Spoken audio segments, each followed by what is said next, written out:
Class 9th गणित में chapter 10 अध्याय 10 है सर्किल। सर्किल है, इसका मतलब है वृत्त। वृत्त के बारे में अध्ययन करेंगे। चलिए चलते हैं। देखिए आप चित्र बनाए गए हैं वृत्त जिनकी लंबाइयां अलग अलग हैं। परिभाषा देखते हैं पहले। वृत्त किसी समतल में एक नियत बिंदु से समान दूरी पर स्थित समस्त बिंदुओं को मिलाने से बनी आकृति को वृत्त कहते हैं। नियत बिंदु को वृत्त का केंद्र तथा वृत्त पर किसी बिंदु की वृत्त के केंद्र से दूरी को वृत्त की त्रिज्या भी कहते हैं। एक ही वृत्त की त्रिज्याएं समान होती हैं। नियत बिंदु से और बहुत सारे असंख्य बिंदुओं और जो समुच्चय बनाएंगे हम,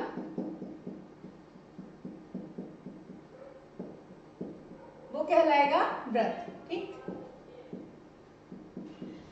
ये पूरी लिमिट हो गई इसकी।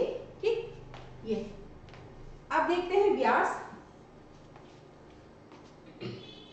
वह रेखाखंड जो वृत्त के केंद्र से गुजरता है और जिसके दोनों सिरे वृत्त पर स्थित होते हैं, वृत्त का व्यास कहलाता है। व्यास त्रिज्या का दुगना होता है। चलिए पहले बताते हैं त्रिज्या क्या है। तो त्रिज्या जो होती है वृत्त के केंद्र से, देखिए ये वृत्त है, इसके केंद्र से केंद्र बिंदु O एक निश्चित दूरी पर, ये कहलाती है त्रिज्या। ठीक, और व्यास जो है वृत्त के केंद्र से गुजरता है। तो व्यास जो है ये पूरा हम रेखा लेंगे वृत्त की दोनों सिरे की, तो ये वृत्त का व्यास होगा और व्यास होता है त्रिज्या का दुगना। ठीक, परिधि। अगला वृत्त का परिमाप या वृत्त के एक चक्कर की लंबाई को वृत्त की परिधि कहते हैं। परिधि बराबर 2 पाई इंटू त्रिज्या। परिधि का मतलब है कि वृत्त का पूरा एक चक्कर लगाना। जैसे यहां से हमने शुरू किया है, पूरा जब एक चक्कर लगाएंगे पूरा होगा तो उसको परिधि कहते हैं, ताकि पूरे वृत्त का जो एरिया है वो कवर अप हो। आइए बच्चों, हम आपको बताते हैं कि वृत्त को हम कैसे बनाएंगे और कौन सा जो है इंस्ट्रूमेंट उसको देखेंगे।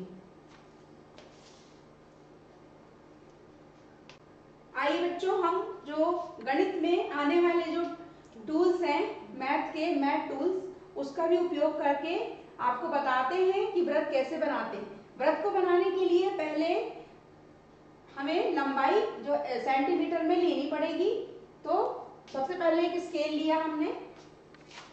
ठीक है बच्चों, स्केल लेके, आपके पास भी स्केल होगा, आप उसको देखें, आप निकाल लें और उसको देख सकते हैं कि स्केल में जो है 1 से लेके 15 तक के सेंटीमीटर के चिन्ह अंकित होते हैं। ठीक है,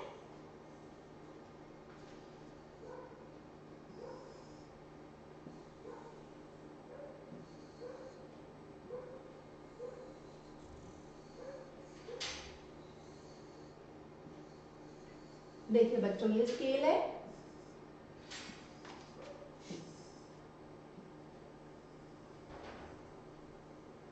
ठीक है, अब 15 सेंटीमीटर तक तो इस बोर्ड में नहीं आएगा, आपको हम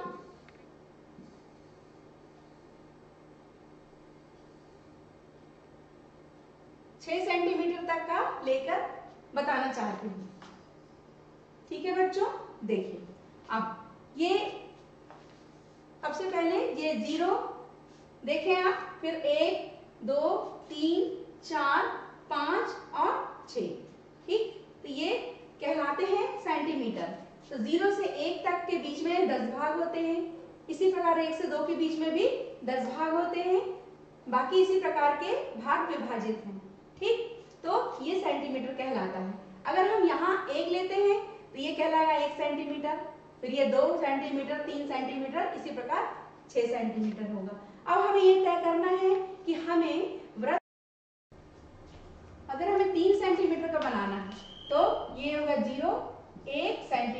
ये आ गया स्केल में 2 सेंटीमीटर और ये 3। ठीक है बच्चों, तो ये आ गया 3 सेंटीमीटर। तो हमें 3 सेंटीमीटर का वृत्त बनाने के लिए सबसे पहले उपयोग करेंगे वृत्त के लिए, ये आप देख रहे हैं, इसको कहते हैं प्रकार कहते हैं, ठीक, या डिवाइडर भी कहते हैं। ठीक है, तो ये डिवाइडर का उपयोग करते हैं। इस डिवाइडर को 0 पे रखते हैं। ठीक, इसकी नोक को 0 पे रखेंगे और डिवाइडर में क्या लगाते हैं, पेंसिल। आप करिएगा साथ में, पेंसिल लगा के 3 सेंटीमीटर कहाँ पर है ये अपन देखेंगे। हाँ, 3 ये रहा, तो डिवाइडर की पेंसिल की नोक को इतना लगाएंगे कि डिवाइडर जो है यहाँ तक आ जाए। ठीक है, तो ये सेट हो गया। ठीक, आया समझ में। अब इस डिवाइडर को लेके 3 सेंटीमीटर का हम एक यहाँ पे क्या करेंगे, वृत्त बनाएंगे। ठीक है, ओके।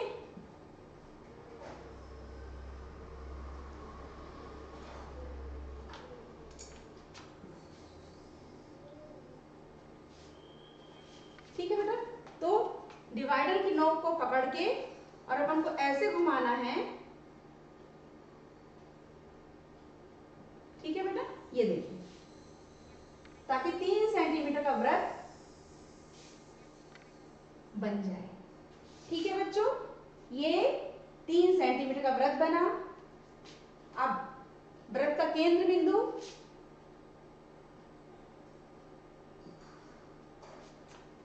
जहां प्रकार की नोक है वो वृत्त का होता है केंद्र बिंदु। ठीक, प्रकार की नोक से लेकर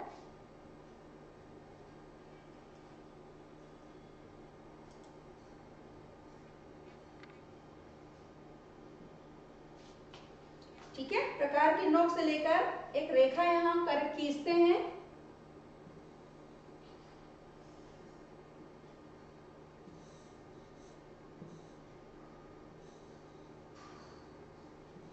ठीक है, यहां से यहां तक की जो रेखा है ये वृत्त की क्या कहलाती है, त्रिज्या।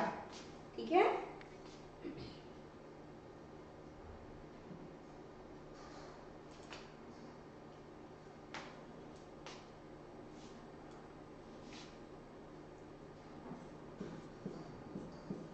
त्रिज्या हो गई। इसको ओ और ए नाम दे देते हैं। तो एक वृत्त सी ओ आर, इसका मतलब होता है C of CIRCLE, circle. O means उसका केंद्र बिंदु और आर मीन्स होती है त्रिज्या। ठीक है, यह हो गई वृत्त की परिभाषा। ठीक है, तो O से A की जो दूरी है वो होगी OA बराबर R होगी। ओके, ठीक, ठीक है बच्चों। तो आपने 3 का बनाया तो क्या लिखेंगे, 3 सेंटीमीटर से बना वृत्त। ठीक है, और त्रिज्या कहलाएगी 3 सेंटीमीटर त्रिज्या कहलाएगी। ठीक है बच्चों, आप भी इसको बनाएंगे। चलिए चलते हैं यहाँ एक और परिभाषा पे, इसका नाम है चाप। 2 बिंदुओं के बीच के वृत्त के भाग को चाप कहते हैं। चित्र में बिंदु P और Q वृत्त को 2 भागों में बांटते हैं। चित्र देखिए आप, P और Q जो है दीर्घ चाप और लघु चाप। ठीक, तो P से लेके जब Q तक आते हैं हम, ठीक है, P से Q तक आएंगे तो ये कहलाएगा, ठीक है, बड़ा चाप और ये छोटा चाप। ठीक, ये हो गया। तो पहला है इसमें कि बड़ा भाग जिसे दीर्घ चाप PRQ कहते हैं। ठीक है, तो माना कि ये बिंदु एक वृत्त बनाया, ठीक, उसी डिवाइडर से, और ये बिंदु P है और ये Q, P से लेके Q तक जब आएंगे इस प्रकार से, तो ये कहलाएगा PQ। दीर्घ मतलब ये पूरा जो एरिया है यहाँ का, यहाँ से यहाँ तक का एरिया क्या कहलाएगा, दीर्घ चाप कहलाएगा। ठीक, अच्छा, दूसरा है लघु चाप, मतलब Q से लेके P तक फिर आएंगे तो ये क्या कहलाएगा। अगला जीवा, वृत्त की परिधि पर स्थित 2 बिंदुओं को मिलाने वाली सरल रेखा को वृत्त की सबसे बड़ी क्या कहती है? जीवा कहलाती है। फिर से एक वृत्त बनाएंगे।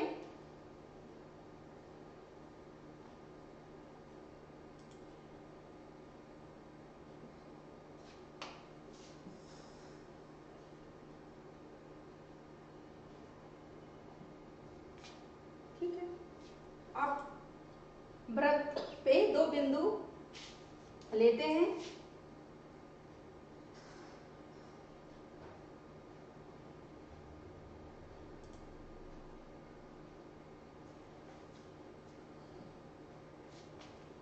दो बिंदु मान लो हमने यहां से दो बिंदु लिए, ठीक, बिंदु ए और ये बी बिंदु नाम दिया इसका, तो इसे कहते हैं वृत्त की जीवा। ठीक है बेटा, ये हो गया। लेकिन परिधि पर स्थित तो सबसे बड़ी जीवा होगी जो वृत्त के केंद्र से होके जाएगी। ठीक है, तो मान लो वृत्त का केंद्र O है, यहाँ पर अगर हम कोई रेखा खींचेंगे तो वो कहलाएगी सबसे बड़ी जीवा, जो केंद्र से होके क्या करेगी? जाएगी। आया समझ में? तो जीवा कहीं से भी हम वृत्त के किन्हीं भी दो बिंदुओं को लेके ले सकते हैं। आप इधर से भी लिख सकते हैं इसको, ये भी वृत्त की जीवा है, ये छोटी है, ठीक है, तो सबसे बड़ी जीवा जो है वृत्त के केंद्र से होके गुजरेगी। ओके,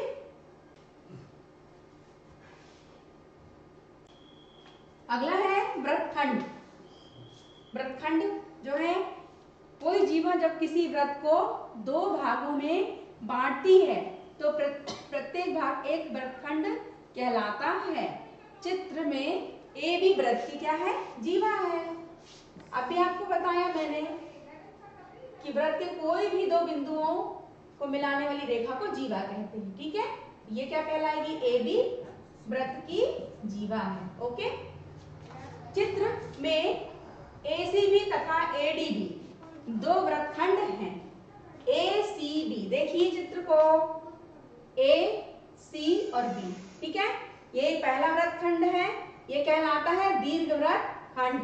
दूसरा छोटा लघु वृत्तखंड, ये कहलाता है छोटा, A से लेके B, तो B से लेके A तक जो है ये कहलाता है लघु वृत्तखंड। ठीक है, आपको इसमें भी दर्शाते हैं हम। A से B एक वृत्त बनाया, ये वृत्त की क्या कहलाएगी? जीवा। ठीक है, और A से B तक का जो भाग है ये क्या कहलाएगा? दीर्घ वृत्तखंड। ओके, और B से लेके A तक का जो भाग है ये कहलाएगा लघु। आपको इसमें समझाते हैं हम लघु वृत्तखंड। ये हो गया दीर्घ। अब लघु के लिए कौन सा होगा? एक रेखा खींचिए यहां से। ठीक है, तो जो B से A तक का जो भाग है ये क्या है? A बिंदु है। ठीक है, तो ये कहलाएगा, ये एरिया क्या कहलाएगा? लघु वृत्तखंड। ठीक है, ये हो गया। अगला है केंद्र रेखा। दो या दो से अधिक वृत्तों के केंद्रों से होकर जाने वाली सरल रेखा को केंद्र रेखा कहते हैं। देखिए चित्र में तीन वृत्त बने हैं, उसमें से वृत्त का पहला केंद्र बिंदु O1, दूसरा O2, तीसरा O3 है। ठीक, तो केंद्र रेखा तीनों वृत्त में से होकर जा रही है। ठीक, अगला है त्रिज्याखंड। किसी वृत्त के चाप तथा उसके अंत बिंदु से जाने वाली त्रिज्याओं से बनी आकृति को त्रिज्याखंड कहते हैं। ठीक, किसी वृत्त का चाप, ये देखिए एक वृत्त दिखाई दे रहा है आपको, वृत्त का केंद्र बिंदु O है। ठीक है, ये O बिंदु हो गया, और उसके दो अंतर बिंदु से जो त्रिज्या हो रही, ये क्या है बेटा? ये त्रिज्या है R, ये भी त्रिज्या है R, तो उससे जो जाने वाली जो आकृति है, तो ये वाला जो भाग है इसको कहते हैं त्रिज्याखंड। कौन सा वाला? ये वाला भाग को। ठीक है बेटा, ये भाग को क्या कहते हैं? त्रिज्याखंड। आया? तो ये इसमें आप नामांकित कर लेंगे। ए बी, ठीक, एक ओ, और ये दीर्घवृत्त खंड जो बड़ा वाला है उसको कहते हैं, ठीक है, और ये लघु त्रिज्या खंड, ठीक। अगला है संकेंद्रीय वृत्त, वे वृत्त जो एक ही बिंदु को केंद्र मानकर तथा भिन्न भिन्न त्रिज्याएं लेकर खींचे जाते हैं संकेंद्रीय वृत्त कहलाते हैं, ठीक है बच्चों। आप देख रहे हैं 3 वृत्त दिखाई दे रहे हैं और एक ही त्रिज्या से खींचे गए हैं, ठीक है। तो फिर से प्रकार लेते हैं, आप भी ले लीजिए, लेके और इसको मान लो कि 2 सेंटीमीटर का हमको बनाना है, ठीक है, तो 2 का ले लेते हैं, ठीक है। एक स्केल ले लेते हैं, आपको बता दें फिर से, इसलिए बता रहे हैं आपको कि आप भूलेंगे नहीं और उसको आप बनाएंगे, हाँ।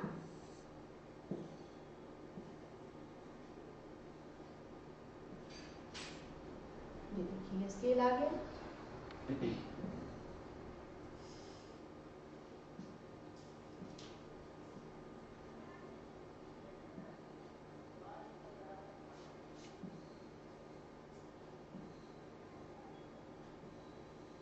ठीक है बेटा। ये देखिए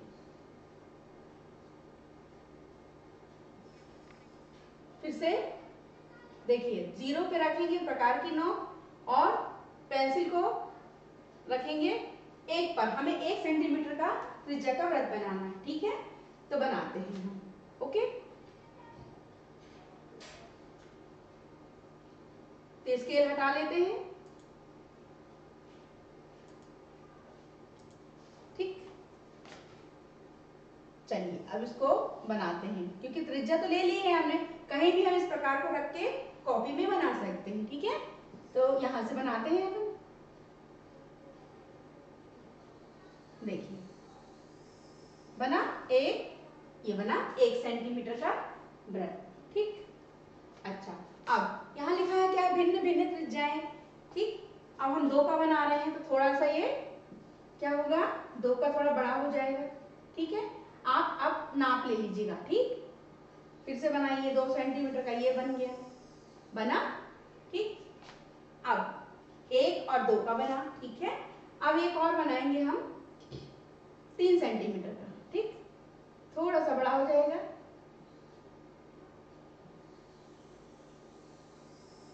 ये कितने का आया, 3 सेंटीमीटर का, आया समझ में, ठीक। ये आप प्रकार को ही घुमाइएगा, आप पेंसिल को नहीं घुमाइएगा, ठीक।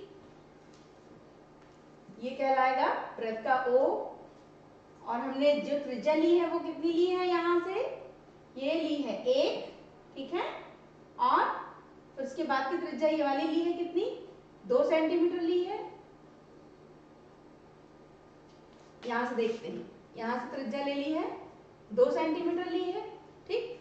फिर त्रिज्या ये कितने ली है आपने, 3 सेंटीमीटर, यहां से लेके यहां तक का, ठीक है।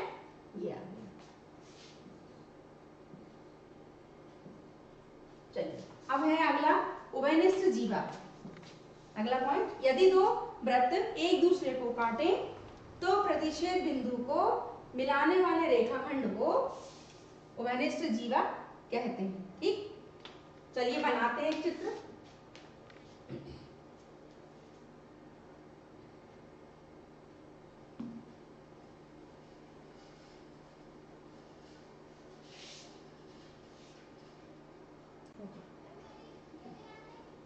चलिए एक वृत्त लेते हैं, ठीक। अब दूसरा वृत्त लेते हैं,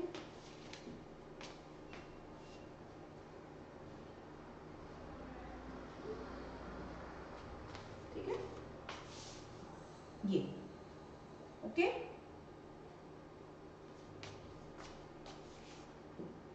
उसके बाद जो दोनों वृत्त को का उभयनिष्ठ जो है वो कहलाती है इसकी जीवा, ठीक। समझ में आ रहा है, तो ये P है बिंदु, ये केंद्र O, ये वृत्त का केंद्र O, और ये Q बिंदु, आया समझ में, इसे कहते हैं वृत्त की जीवा, ठीक, ये वाली, ठीक। पर अंतरित कोण चाप द्वारा केंद्र पर अंतरित कोण। माना केंद्र O के वृत्त का कोई चाप AB है, तब चाप AB द्वारा केंद्र O पर अंतरित कोण होगा कोण AOB। अब देख रहे हैं चित्र में AOB, ये जो है वृत्त के चाप द्वारा अंतरित कोण है। ठीक। दूसरा चाप का मापन, वृत्त की किसी चाप का मापन चाप द्वारा वृत्त के केंद्र पर अंतरित किया जाता है। AB की कोणीय माप होगी कोण AOP। अगला है चाप का अंशमाप। यदि चाप द्वारा केंद्र पर अंतरित कोण अंशों में दिया है, ठीक, अंशमाप का मतलब अथवा अंशों में ज्ञात किया जाए तो उसे क्या कहते हैं, चाप का अंशमाप। अतः चाप AB का अंशमाप होगा कोण AOB का मान अंशों में। दूसरा है सर्वांशम वृत्त, कॉन्ग्रुएंट सर्किल्स। ऐसे दो या दो से अधिक वृत्त सर्वांशम वृत्त कहलाते हैं जिनकी त्रिज्याओं की माप समान हो। दूसरे शब्दों में दो वृत्त परस्पर सर्वांशम होंगे यदि इनमें से किसी एक के ऊपर दूसरा वृत्त रखने पर ये एक दूसरे को पूर्ण रूप से ढक लेते हैं, अर्थात देखने पर ये वृत्त एक जैसे दिखाई देते हैं। ठीक है बेटा, आप चित्र में देख रहे हैं कि दोनों जो है सर्वांशम होंगे, दोनों की त्रिज्याएं समान है वृत्तों की और दोनों की दूरियां समान है, तो ये OA बराबर OC होगा। OA मतलब वृत्त की त्रिज्या है, ये वाली त्रिज्या किसके बराबर होगी, इस वृत्त की त्रिज्या के बराबर। ठीक। आइए वृत्तों के प्रमुख गुणधर्म पढ़ते हैं। एक वृत्त उस तल को जिस पर वह स्थित है 3 भागों में विभाजित करता है। ये है पहला वृत्त के अंदर का भाग जिसे अभ्यंतर या इंटीरियर कहते हैं। ठीक। दूसरा वृत्त की परिधि। तीसरा वृत्त के बाहर का भाग जिसे एक्सटीरियर या बहिर्भाग कहते हैं। चौथा दो वृत्त सर्वांशम होते हैं यदि और केवल यदि उनकी त्रिज्याएं समान हैं। पांचवा किसी वृत्त की समान जीवाएं केंद्र पर बराबर कोण बनाती है। छठवां किसी वृत्त की जीवाएं केंद्र पर बराबर कोण अंतरित करें तो वे जीवाएं समान होती हैं। साथ यदि किसी वृत्त के दो चाप सर्वांशम हो तो उनकी संगत जीवाएं बराबर होती हैं।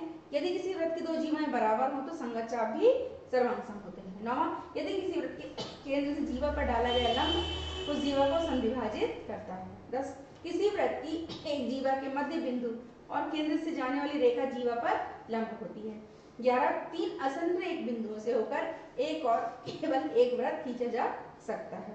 12 13 14 और 15 लास्ट अर्धवृत्त में स्थित कोण समकोण होता है। इंपॉर्टेंट है ये, इसमें दो लाइन बहुत इंपॉर्टेंट है बेटा, ये देखिए किसी ये पॉइंट 9 और 15 किसी वृत्त के केंद्र से जीवा पर डाला गया लंब उस जीवा को संविभाजित करता है। ये आपका प्रमेय भी है, इसको आप समझाएंगे आगे। अगला अर्धवृत्त में स्थित कोण कितना होता है, समकोण मतलब होता है 90 अंश का होता है। ठीक। इसी प्रकार ये आगे के पॉइंट्स हैं, आप उनको पढ़िए और लिखिएगा। प्रश्नावली 10.1 क्वेश्चन आंसर करेंगे। इंपॉर्टेंट है पहला खाली स्थान। पहला है वृत्त का केंद्र वृत्त के अभ्यंतर में स्थित होता है। ठीक है, ये उत्तर लिखेंगे आप यहाँ। दूसरा एक बिंदु जिसकी वृत्त के केंद्र से दूरी त्रिज्या से अधिक हो वृत्त के क्या होता है, बहिर्भाग में होता है। ठीक, तो ये उत्तर सही है। तीसरा वृत्त की सबसे बड़ी जीवा वृत्त का क्या कहलाती है, व्यास कहलाती है। आपको अभी बताया था ना वृत्त बना के। ठीक। अगला एक चाप हलिस्थान होता है जब इसके सिरे एक व्यास के सिरे हो, मतलब एक चाप क्या होता है, अर्धगोला होता है। ठीक।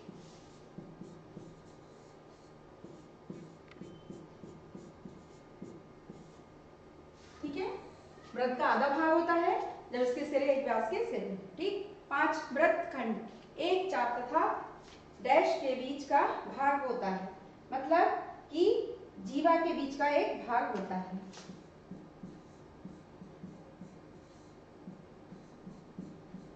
ठीक। अगला एक वृत्त जिस तल पर स्थित है उसे डैश भागों में विभाजित करता है। उसे कितने भागों में होगा, 3 भागों में। हाँ ठीक है, या आप लोग पढ़ें। इंपॉर्टेंट सत्य और असत्य और कारण भी बताने हैं। पहला है केंद्र को वृत्त पर किसी बिंदु से मिलाने वाला रेखाखंड वृत्त की त्रिज्या होती है। ठीक, ये सत्य होगा। बच्चों आप इसको भी पढ़ेंगे, ये होमवर्क है, आप इसको लिखेंगे और इस कारण को भी लिखेंगे। ठीक है, ये सारे जो सत्य असत्य हैं और इनके कारण को भी अच्छे से लिखेंगे, समझेंगे, चित्र बनाएंगे। ठीक है, आप होमवर्क दे रही हूँ, ये 3 सेंटीमीटर त्रिज्या का चित्र बनाना है आपको, 2 सेंटीमीटर का बनाना है और 1 सेंटीमीटर त्रिज्या का वृत्त बनाना है।